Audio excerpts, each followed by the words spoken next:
હાલો વિદ્યાર્થી મિત્રો, welcome back. Simplified મેથ્સમાં આપનું સ્વાગત છે. હવે આજે દોસ્તો આપણે એક નવું ચેપ્ટર ચાલુ કરવા જઈ રહ્યા છીએ. એ પ્રમાણમાં ખૂબ જ સરળ ચેપ્ટર છે. ચેપ્ટર 10 સદિશનું બીજગણિત.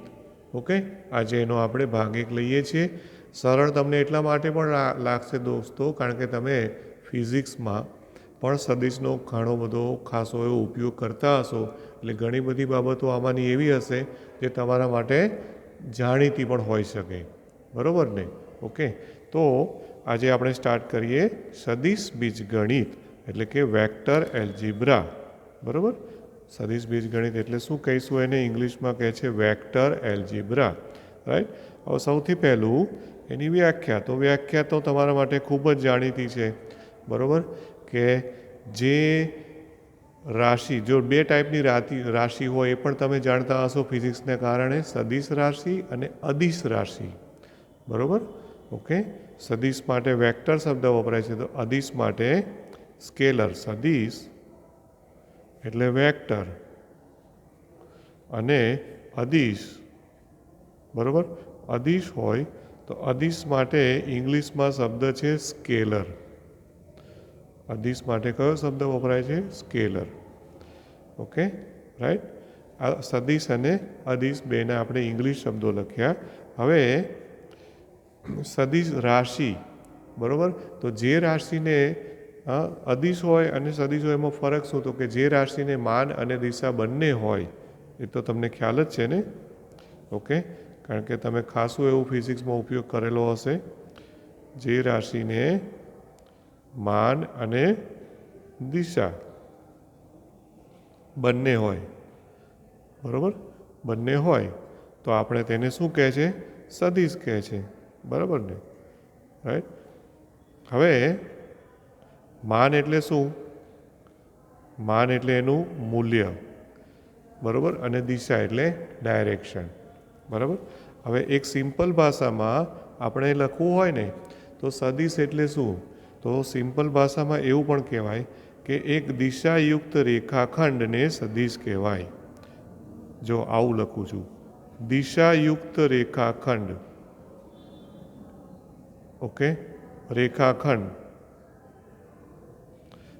ઓકે, દિશાયુક્ત રેખાખંડ, જેને ઇંગ્લિશમાં ઘણી વખત કદાચ ઉપયોગમાં આવશે, બહુ ઓછું આવે છે પણ છતાં લખું છું એને. ડાયરેક્ટેડ એટલે દિશાયુક્ત, રેખાખંડ એટલે લાઇન સેગમેન્ટ.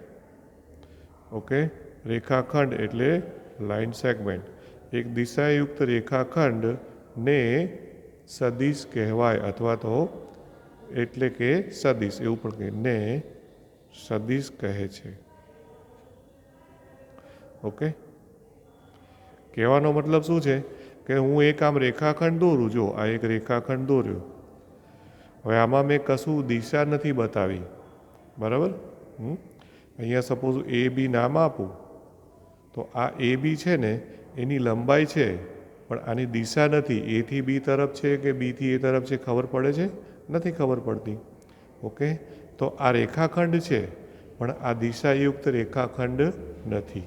પણ એની બદલે જો હું આ રીતે દોરું, આમ એ બી, અથવા તો એ બીમાં તમે ડાયરેક્શન આ બાજુ આપો તો બી ચાલે. બરાબર? તો આ બંને આકૃતિઓ છે એ સદિશ છે, જ્યારે પહેલી આકૃતિ છે એ સદિશ નથી. બરાબર? કારણ કે આમાં શું છે? એની લંબાઈ છે, લંબાઈ એટલે કે એનું માન છે, પણ એની દિશા નથી. એટલે આઈ થિંક હવે આમાં બહુ વધારે ડિટેલમાં હું આપતો નથી તમને. તમે ખાસું બધું જાણો છો. બરાબર કે નહીં? તો આ બંને ઉદાહરણો જે છે એ સદિશ છે.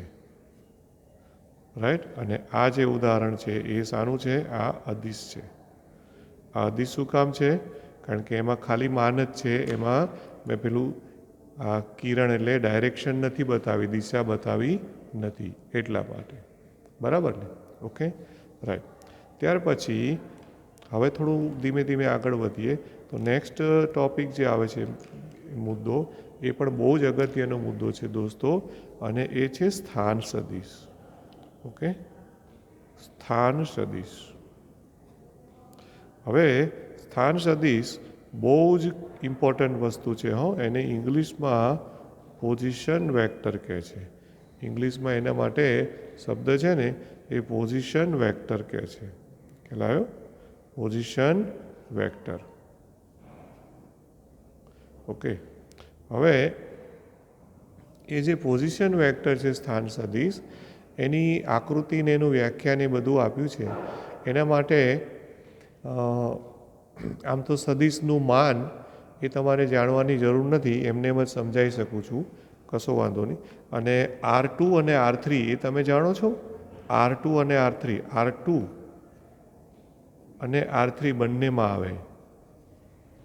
ઓકે, તો R2 એટલે શું કહેવાય? આમ એમાં જેમાં બે અક્ષો હોય, અને R² નહીં બોલવાનું, R2 બોલવાનું. એમાં બે અક્ષો હોય એટલે આ દ્વિપરિમાણની વાત છે. R3 તો એમાં ત્રણ અક્ષો હોય એટલે ત્રિપરિમાણીય વાત છે, 3 ડાયમેન્શનલ વાત છે. બરાબર છે? ઓકે, હવે આ જે સ્થાન સદિશ છે ને એ બહુ જ ઇમ્પોર્ટન્ટ કોન્સેપ્ટ છે. કોન્સેપ્ટ છે એટલે હું એને IMP આપું છું. એવું ના વિચારતા કે પરીક્ષાની દ્રષ્ટિએ, પણ કોન્સેપ્ટ એટલો બધો અગત્યનો છે એટલા માટે હું એને IMPમાં રાખું છું. કે તમે જુઓ, સપોઝ હું R3માં તમને બતાવું, તો એને કઈ રીતે બતાવાય છે. R3માં ત્રણ અક્ષો તમે ફિઝિક્સમાં દોરેલા હશે દોસ્તો, એટલે અત્યારે હું એમાં વધારે ટાઈમ પાસ નહીં કરું. બરાબર? હવે એમાં જુઓ કે સપોઝ આ રીતે ત્રણ અક્ષો તમે દોરો, અને ત્રીજો અક્ષ જે છે, આ બે અક્ષ તો તમે દોરતા જ હો છો, પછી આમ ત્રણ અક્ષ આવી રીતે દોરતા હોય છે. બરાબર? પછી ત્રણેય અક્ષોને નામ આપવાના. એક્સ અક્ષ આપ્યું, અહીંયા વાય અક્ષ આપ્યું, અને અહીંયા ઝેડ અક્ષ નામ આપ્યું. આ આપણું ઉગમ બિંદુ કહેવાય, ઉગમ બિંદુ. બરાબર? એટલે 0 0 0. હવે બહુ જ અગત્યની વસ્તુ એ છે યાદ રાખવાની કે સ્થાન સદિશ છે ને એ હંમેશા ઉગમ બિંદુની સાપેક્ષે જ લેવાય. આ બહુ જ અગત્યની વસ્તુ નોંધમાં તમે યાદ રાખજો કે સ્થાન સદિશ હંમેશા ઉગમ બિંદુની સાપેક્ષે જ હોય. આ સૌથી પહેલો મુદ્દો. સ્થાન સદિશ, એને હું શોર્ટમાં લખું છું હો. સ્થાન સદિશ હંમેશા ઉગમ બિંદુની સાપેક્ષે જ લેવાય. એટલે ઓની સાપેક્ષે જ હોય. બરાબર? સાપેક્ષે જ લેવાય. આ બહુ જ અગત્યની વસ્તુ, સૌથી પહેલી. ઓકે, બરાબર? અચ્છા, હવે સ્થાન સદિશ એટલે છે શું એકચ્યુઅલમાં એ તમને કહી દઉં કે આ ત્રણ અક્ષો છે. બરાબર? હવે એમાં આ ત્રણ અક્ષોથી તમારી પાસે શું બને છે? હંમેશા ત્રિપરિમાણીય આકૃતિ બને. તો જો R2માં લીધું હોય તો અહીંયા હું એક બિંદુ લઉં. ધારો કે મેં અહીંયા એક બિંદુ મૂક્યું P. બરાબર? તો એ બિંદુ P અહીંયા R3માં છે, તો એના અહીંયા મારે શું લેવા પડે? એક્સ, વાય અને ઝેડ લેવા પડે, અથવા સ્મોલ ABC લેવા પડે. બરાબર છે? કે આમાં એક્સ યામ, વાય યામ અને ઝેડ યામ ત્રણેય આવે. આ બિંદુ છે ને અવકાશમાં છે એવું વિચારજો દોસ્તો. એટલે થોડું પ્રેક્ટિકલી સમજવું હોય તો તમારે શું કરવાનું કે તમે સપોઝ તમારા ક્લાસરૂમમાં ભણતા હો, અથવા તો તમે તમારા ઘરમાં ભણતા હો, અને તમારે આ ત્રિપરિમાણીયનો વિચાર કરવો હોય ને તો તમારે શું કરવાનું? ત્રણ અક્ષો કેવી રીતે વિચારવાના ખબર છે?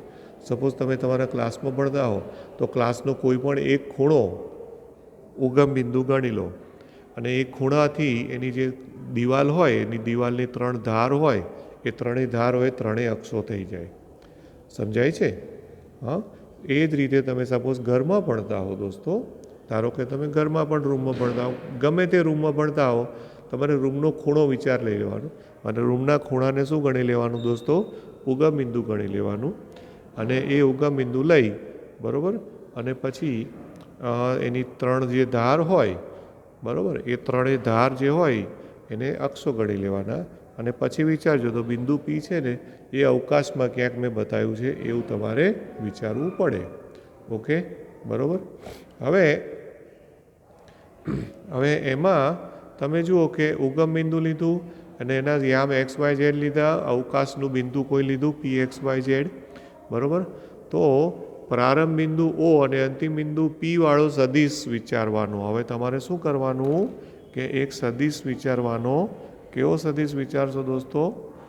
ઓપી, જેનું પ્રારંભ બિંદુ ઓ અને અંતિમ બિંદુ પી હોય આવો એક સદિશ વિચારીશું. ઓકે, આ બધું હું શબ્દોમાં લખતો નથી હો, ધ્યાન રાખજો, કારણ કે ઇઝી છે એટલે આમાં હું ફટાફટ જવાનું છું. જેનો પ્રારંભ બિંદુ ઓ અને એનું અંત્ય બિંદુ એટલે અંતિમ બિંદુ પી હોય તેવો એક સદિશ આજે બન્યો ઓપી.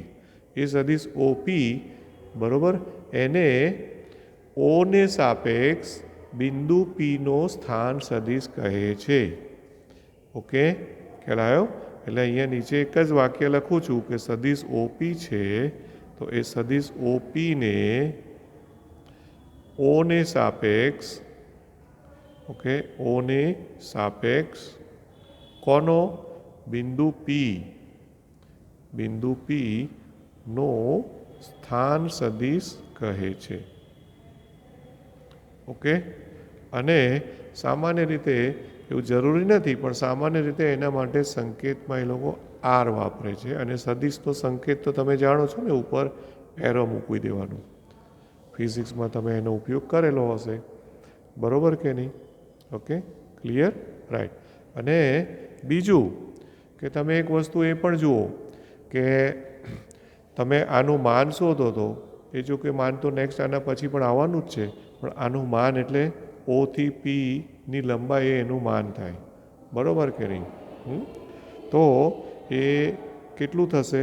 અંતરસૂત્ર પ્રમાણે વર્ગમૂળમાં એક્સ સ્ક્વેર, કારણ કે એક્સ માઇનસ 0નો સ્ક્વેર એટલે એક્સ સ્ક્વેર વત્તા વાય સ્ક્વેર વત્તા ઝેડ સ્ક્વેર. આ એકચ્યુઅલી સ્થાન સદિશનું માન થઈ ગયું, કહેવાય કે નહીં? બરાબર કે નહીં? હવે એ આપણે અહીંયા લખવું હોય તો લખી રાખો કે ભાઈ આ મોડ આર બાર હું બોલું છું. જૂના કોર્સમાં છે ને એ લોકોએ એરોની બદલે બાર સંકેત આપતા હતા, એટલે અમે ટેવ પડી છે બાર બોલવાની, પણ બાર બોલશો તો વાંધો નથી. ઓકે, એટલે મોડ આર બાર અથવા તો સદિશ આર બારનું માન અથવા તો સદિશ ઓપીનું માન તો ઇઝ ઇક્વલ ટુ શું આવશે? વર્ગમૂળમાં એક્સ સ્ક્વેર વત્તા વાય સ્ક્વેર વત્તા ઝેડ સ્ક્વેર. આ થયું સ્થાન સદિશનું માન, બરાબર ને? ઓકે, તો આ ઓપી સદિશ તો મેં અહીંયા એક શું લખ્યું, બહુ જ અગત્યની નોંધ, સ્થાન સદિશ હંમેશા ઓની સાપેક્ષે જ લેવાય. તો તમે જુઓ અહીંયા મેં શું લખ્યું છે, ઓપી ને એટલે આ સદિશ ઓપીને ઓને સાપેક્ષ કોનો? તો એમાં શું, ઓ તો એનું હંમેશા સ્ટાર્ટિંગ પોઈન્ટ તો હોય જ બિંદુ, પણ જે એનું અંત્ય બિંદુ હોય ને એ બિંદુ પીને સાપેક્ષ અથવા તો પીનો સ્થાન સદિશ કહેવાય. એટલે અહીંયા ઓપીની બદલે હું કોઈ બી બિંદુ બદલું એ પ્રમાણે તમારે ઓને સાપેક્ષ સ્થાન સદિશ તમે લીધો કહેવાય, અલગ અલગ, બરાબર છે? ઓકે, ક્લિયર થાય છે આટલું?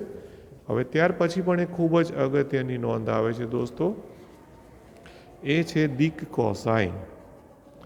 ઓકે, ત્યાર પછી આવે છે દિક કોસાઇન. દિક કોસાઇન. હવે દિક કોસાઇન માટેનું ઇંગ્લિશ પણ યાદ રાખજો, કારણ કે દિક કોસાઇન તો અહીંયા ઠીક છે, બાકી બધી કોલેજમાં કોઈ દિક કોસાઇન બોલતું નથી. એને ડાયરેક્શન કોસાઇન કહેવાય છે, ડાયરેક્શન કોસાઇન. ઓકે, દિક એ ગુજરાતીમાં દિક એટલે દિશા, ગુજરાતીમાં દિક એટલે શું સમજવાનું? દિશા સમજવાની દોસ્તો. ઓકે, ખ્યાલ આવ્યો ને?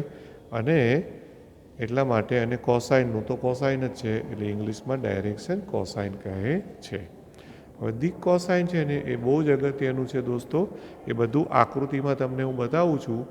પેજ બધા જો ટેક્સ્ટબુક ખુલ્લી હોય ને તો પેજ નંબર 355 ઉપર એ લોકો એક આકૃતિ દોરીને આપી છે, બરાબર? તો અત્યારે હું એ આખી આકૃતિ નથી દોરવાનું, પણ એમાં તમને દિક કોસાઇન 3 વસ્તુ સમજાવવામાં આવી છે. દિક કોસાઇન, પછી દિક ખૂણાઓ અને દિક ગુણોત્તર. આ 3 શબ્દો એ લોકોએ આ એક જ ટાઇટલ હેઠળ સમજાવી દીધા છે. ઓકે, ઉપર હેડિંગ માર્યું છે દિક કોસાઇન, પણ એની અંદર 3 વસ્તુ સમજાવી દીધી છે. ઓકે, એક દિક કોસાઇન સમજાવી છે, પછી એને દિક ખૂણાઓ પણ સમજાવી દીધા છે અને બીજું સાથે સાથે દિક ગુણોત્તરો પણ સમજાવી દીધા છે. ઓકે, હવે જો પાછા મેં આ રીતે 3 અક્ષો લીધા. ઓકે, હવે આ રીતે 3 અક્ષો લઈ એક્સ, વાય અને ઝેડ, બરાબર, આ આપણું ઉગમ બિંદુ, રાઈટ. હવે ધારો કે હવે એ જ રીતે અહીંયા માની લો કે એક બિંદુ પી લઉં છું, એટલે સ્થાન સદિશ ઓપી દોરીએ છે, બરાબર. અહીંયા બિંદુ પી એ ગમે ત્યાં તમે લઈ શકો, જ્યાં ઈચ્છા થાય ત્યાં તમે બિંદુ પી લઈ શકો છો, બરાબર. એટલે એ બિંદુ પી એક્સ, વાય, ઝેડ છે, રાઈટ. હવે આ પીનો સ્થાન સદિશ એટલે ઓપી થાય ને, ઓપી ઓપી જોડી દો એટલે સ્થાન સદિશ થાય. એ તો આપણે ઓલરેડી ભણ્યા જ છીએ દોસ્તો, બરાબર. ઓકે, હવે આમાં શું આપી છે વિગત એ તમને કહી દઉં છું. પાછું એ કન્ફ્યુઝન ના કરતા હો કે આ એક્ઝેક્ટ 180 ડિગ્રી દેખાતું હોય તો એવું નથી. આ તો મેં એમને રફ જ બિંદુ બતાવ્યું કે કુદરતી આમ સીધી લાઈન થઈ ગઈ, તો એવું જરૂરી નથી કે એ સીધી લાઈન જ હોય. ઓકે, હવે માની લો કે આ ઓપી જે સ્થાન સદિશ છે, બિંદુ પીનો સ્થાન સદિશ ઓપી, અથવા તો એને આર બાર પણ કહી શકાય ને, મેં હમણાં જ પાછળ સંકેત આપ્યો આર બાર અથવા તો સદિશ આર. એ જો એક્સ અક્ષની સાથે એટલે આ ખૂણો, એ ખૂણો ધારો કે આલ્ફા છે, પછી વાય અક્ષની સાથે જે ખૂણો બનાવે એ બીટા છે. આ વાય અક્ષની સાથેનો ખૂણો છે એ બીટા લઉં. ઓકે, અને આ ઝેડ અક્ષની સાથેનો ખૂણો એટલે આ રહ્યો, આ ઝેડ અક્ષ છે. અહીંયા ભૂલમાં મેં વાય લખી કાઢ્યા છે, ઝેડ અક્ષ છે. હવે ઝેડ અક્ષની સાથેનો જે ખૂણો છે દોસ્તો, ધારો કે એ ખૂણો છે એ ગેમા છે.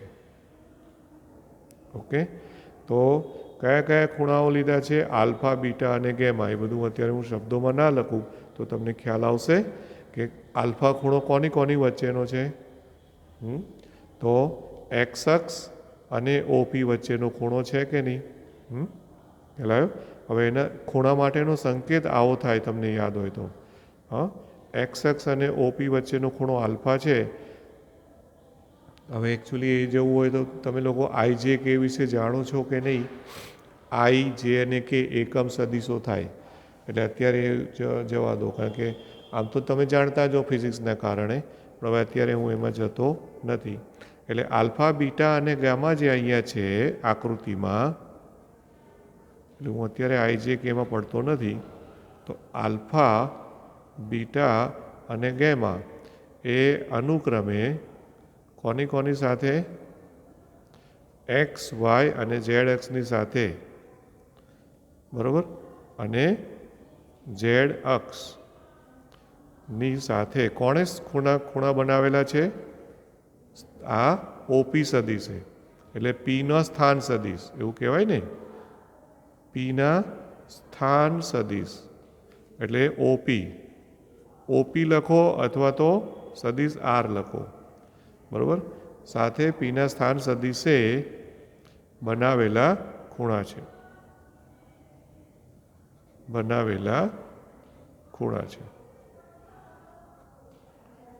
Okay, right.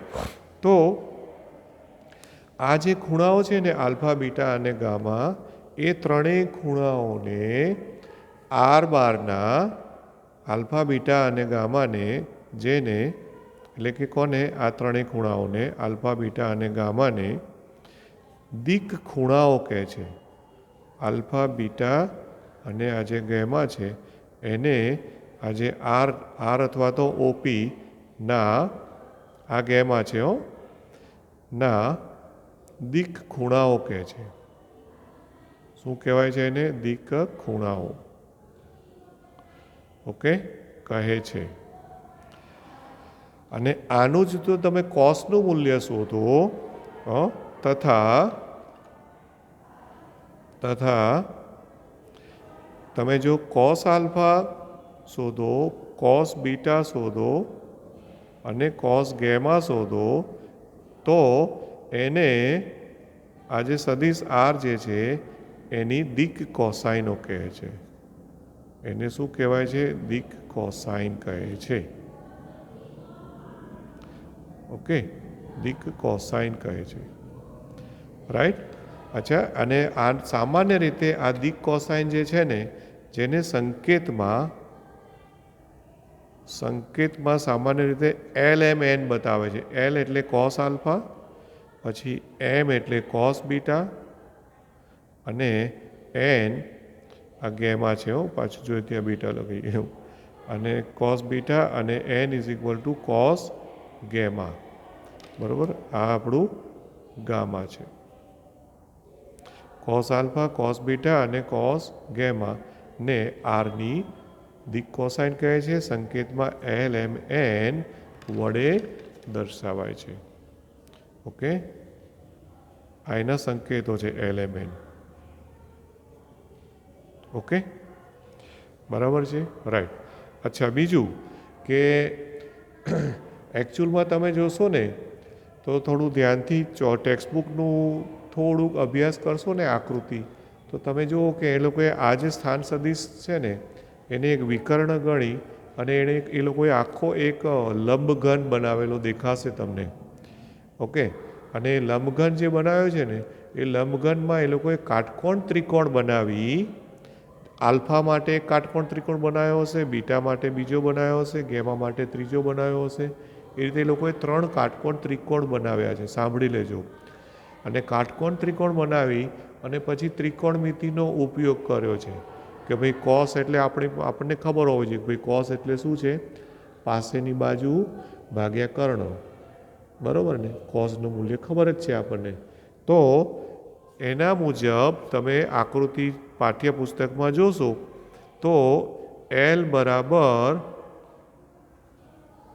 એટલે કે કોસ આલ્ફા બરાબર, હંમેશા યાદ રાખજો કે એ પાસેની બાજુ, એને દરેકમાં આલ્ફામાં પાસેની બાજુ x આવશે.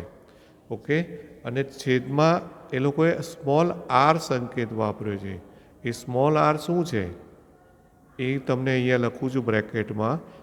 M એટલે કોસ બીટા, તો કોસ બીટા એટલે y/r, પછી N એટલે કોસ ગેમા.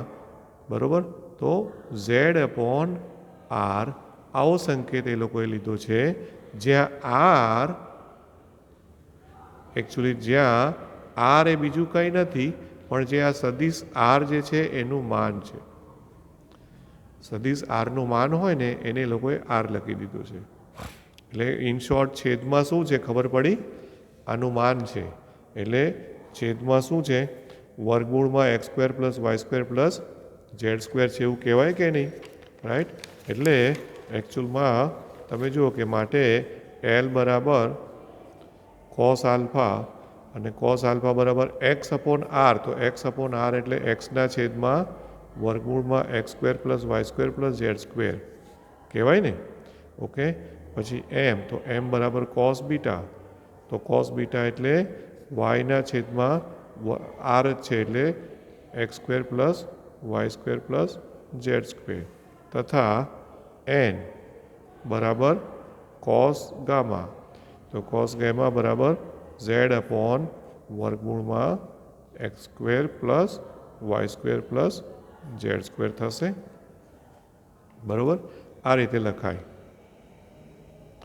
હવે આ ક્યાંથી થશે મેં આકૃતિ અહીંયા દોરી નથી અત્યારે આપણા હાલના લેક્ચરમાં, પણ તમે યાદ રાખજો દોસ્તો કે એમણે તમે ટેક્સ્ટબુકમાં જોશો તો એક લોકોએ આખો લંબઘન બનાવી અને પછી બધા કાટકોણ ત્રિકોણો બનાવી અને પછી કાટકોણ ત્રિકોણમાં એ લોકોએ ત્રિકોણમિતિના ગુણોત્તરોનો ઉપયોગ કરેલો છે. કોસ એટલે પાસેની બાજુ ભાગ્યા કર્ણ.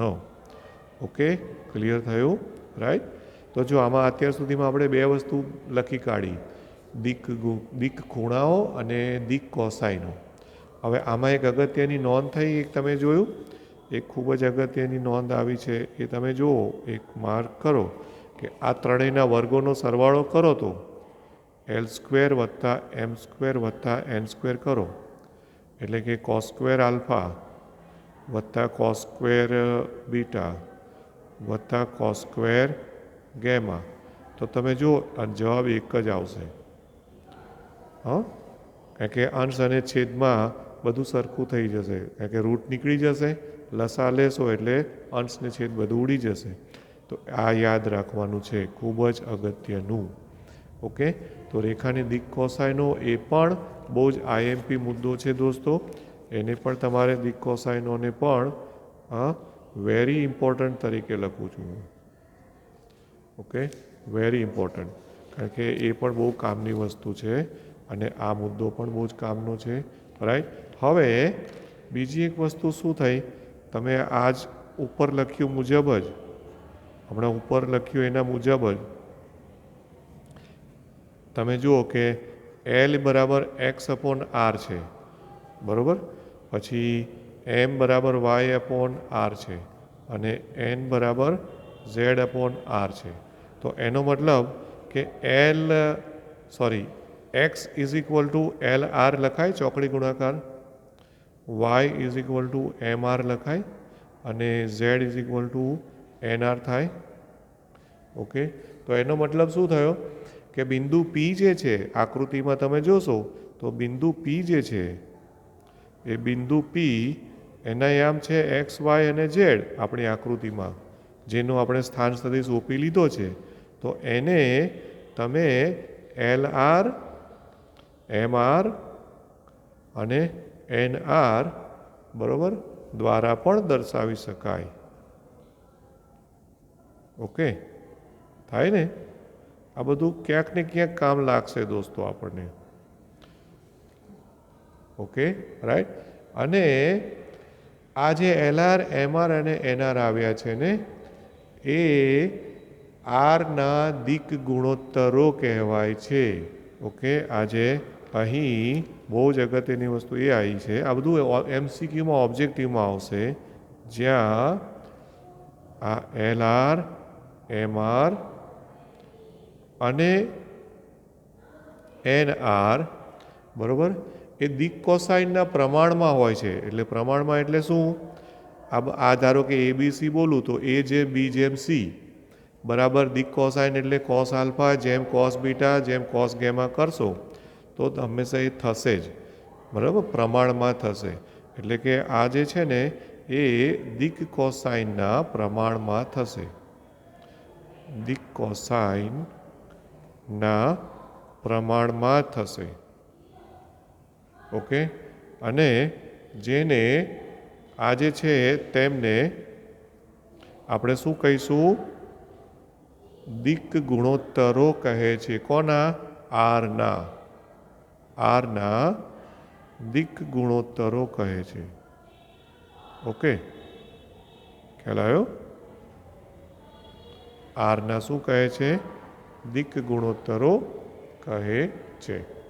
રાઈટ. અને સામાન્ય રીતે એને સંકેતમાં ABC વડે દર્શાવે છે. સામાન્ય રીતે સંકેતમાં ABC વડે દર્શાવાય છે. ઓકે, એટલે એનો મતલબ શું? A is equal to L R, B is equal to M R તથા C is equal to N R. Okay, આ બધા ટેક્સ્ટબુકમાં જે આપ્યું છે ને એ અગાઉની બુકમાં આવું બધું નહોતું, પણ અત્યારે આપ્યું છે એટલે હું એ પ્રમાણે લઈ રહ્યો છું દોસ્તો. ઓકે, તો હવે જો લગભગ 28 મિનિટ જેવું થઈ ગયું છે. હવે સદીશોના પ્રકાર આવે છે અને ત્યાર પછી સ્વાધ્યાય 10.1 છે, જે એકચ્યુઅલી તમને હું સેલ્ફ સ્ટડીમાં આપવાનો છું, અત્યારથી જ કહી રાખું છું.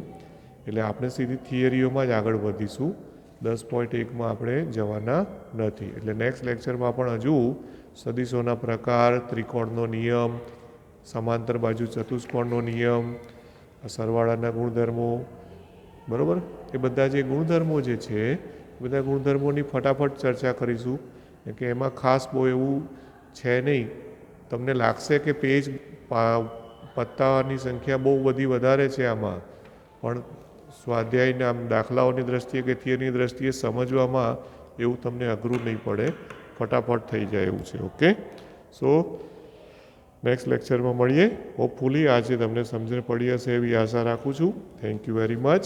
Have a nice day. Bye bye.